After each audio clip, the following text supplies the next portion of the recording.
Hello and welcome to the second talk in our series on church leadership. As I explained last time, there are three motivations for putting together this series. One, if we wish to engage with our community and to grow, we need to spread out the responsibilities of leadership. Two, if we wish to meet the great challenges of our moment, we will need to spread out the responsibilities of leadership. And three, if we wish to spread leadership out, we will need to select new leaders in a manner consistent with the teachings of Scripture. And so we need to understand what those teachings are and maybe also what they're not. We'll be looking at the relevant New Testament passages in some detail in the third and fourth talks. In this talk, however, I only wish to indicate what these passages are and then provide some context. First, the passages. Regarding deacons, there are two passages that I will discuss in the next talk.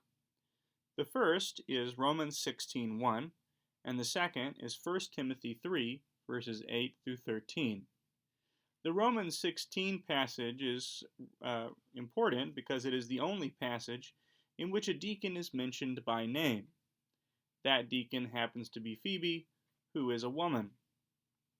The second passage in 1 Timothy 3, verses 8 through 13, is a piece of advice about what sort of people should be selected for deacon.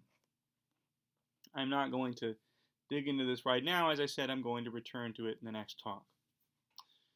The fourth talk will focus on passages that touch on elders, presbyteroi is the Greek word, or overseers, and the word for that is episkopoi.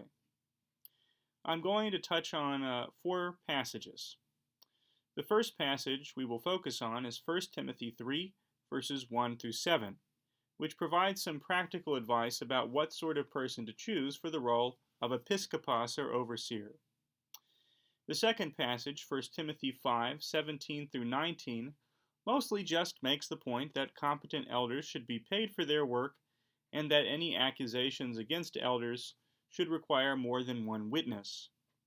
The third passage, Titus 1, 5 through 9, provides a list of desirable qualities for elders, and this list is very similar to the one in 1 Timothy 3, 1 through 7.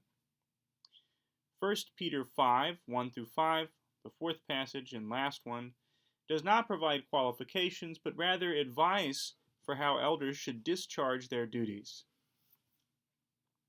I will return to these passages in the next two talks, as I've already said, but I want to mention them now because I would like for you to take a look at these passages and familiarize yourselves with them. Now let's turn to context. What is context? Context is simply whatever additional information you need in order to answer a question. So let's say that someone receives a letter in the mail. There is no return address. When she opens the envelope and reads the letter, she finds it is a declaration of love from a secret admirer. How should she appraise this situation? Is it good? Is it bad? Well, this depends on who the recipient of the letter is, whether or not she is married or has a significant other, for example. It also depends, of course, on who the secret admirer is. Is it someone that the recipient knows? Is it someone the recipient of the letter would even like? It may also depend on how the letter is written. Is it written in an angry scrawl? Is it written with elegant cursive? Is it written with letters cut out of magazines like a ransom note? The content of the letter also matters. Is it a short and simple declaration of love? Does it contain veiled threats? Does it contain bad poetry? All of these factors are relevant for understanding how the recipient of such a letter should appraise this situation, and thus these factors are the context of the letter.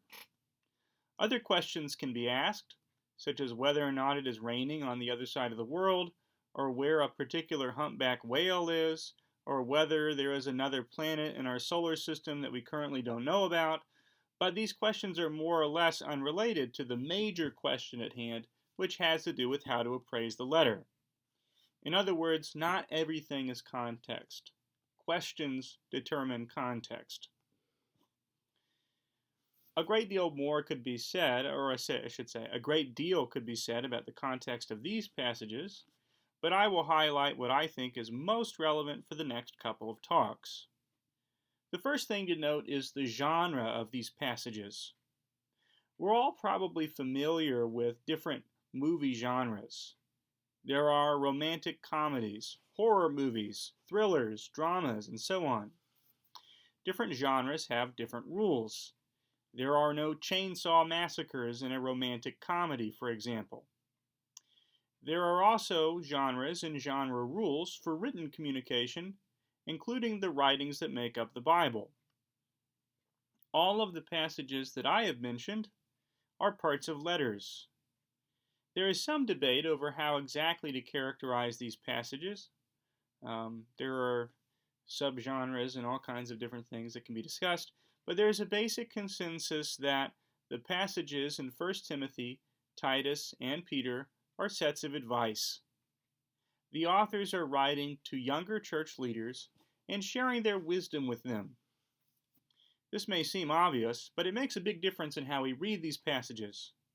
If they are advice, we should not read them in the way that we would read a set of laws. And I think very clearly these passages are not written according to the conventions of the legal genre, whether ancient or modern. Now, both advice and law are ways of trying to get someone to do something. But beyond that, the two genres differ greatly. Advice is usually written within the context of a personal relationship, from a more experienced person to a less experienced person. And advice has to do with very concrete situations or problems that are currently facing the less experienced person. Advice, when given in good faith, is simply a gift, an offering of wisdom. Advice is more flexible than law. Advice given centuries ago can still be enlightening to us today, even if our situation is very different, because what is valuable in advice is the wisdom, the understanding. Law, on the other hand, is not written to express wisdom or insight, but to influence group behavior by issuing a set of rewards and penalties. Laws, in other words, are written to the group, not to an individual. And the point is to enforce behavior, and not so much to convey insight. Laws may be just or unjust, there may be wisdom behind laws or not, but we do not hand high school graduates a book of legal precepts to help them guide their lives. At least not if we like the high school graduates.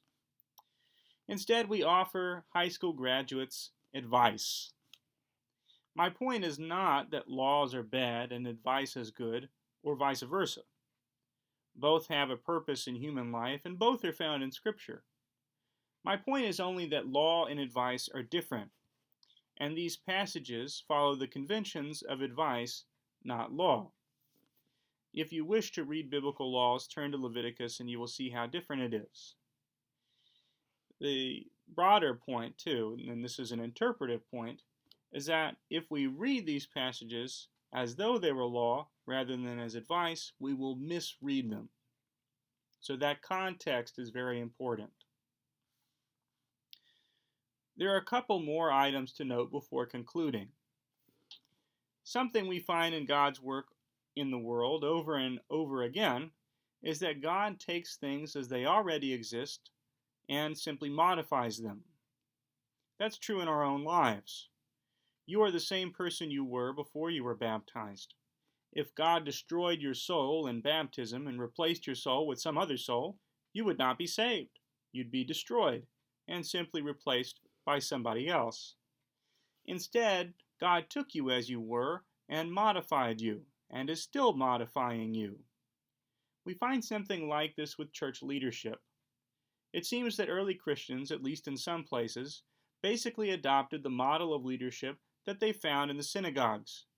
This makes perfect sense because most early Christians were Jewish. In the synagogue, there are a number of families, usually about 10, and the leaders of the synagogue are just the heads of the family.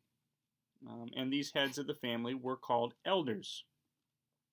Christians could not do this exactly the same, in exactly the same way, because belonging to the church was not simply a matter of belonging to a particular family or lineage. The church formed its own family from the scraps of other families. This meant that elders had to be appointed, whereas in the synagogue they were simply the family patriarchs. Still, we can see the similarity. Christians took what they found and modified it.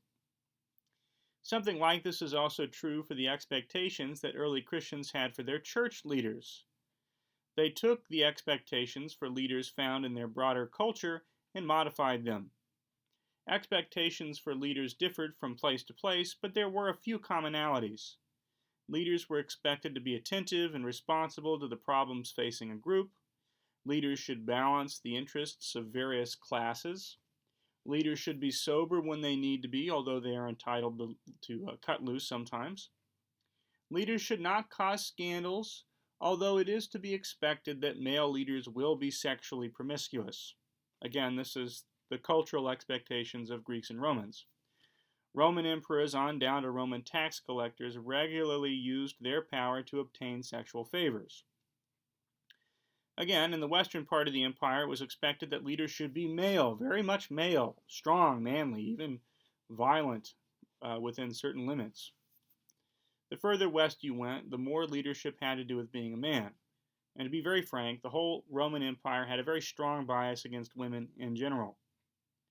Now, some of these expectations are reflected in a way in the New Testament passages that we'll be exploring, but they are always modified. I think some of the modifications should already be very clear. But in other words, the Christians took what they found in their cultural context, but they modified it. Sometimes they modified it a lot. To sum up, we are about to take a look at a few passages in Romans, 1 Timothy, Titus, and 1 Peter. And these passages are mainly advice. They convey wisdom and insight to the next generation of leaders. At least in some parts of the church, the leadership model that they adopted early on was modified from what they found in the synagogue. And in the wider culture, they modified these models and expectations in light of the grace and freedom they had received from Jesus Christ.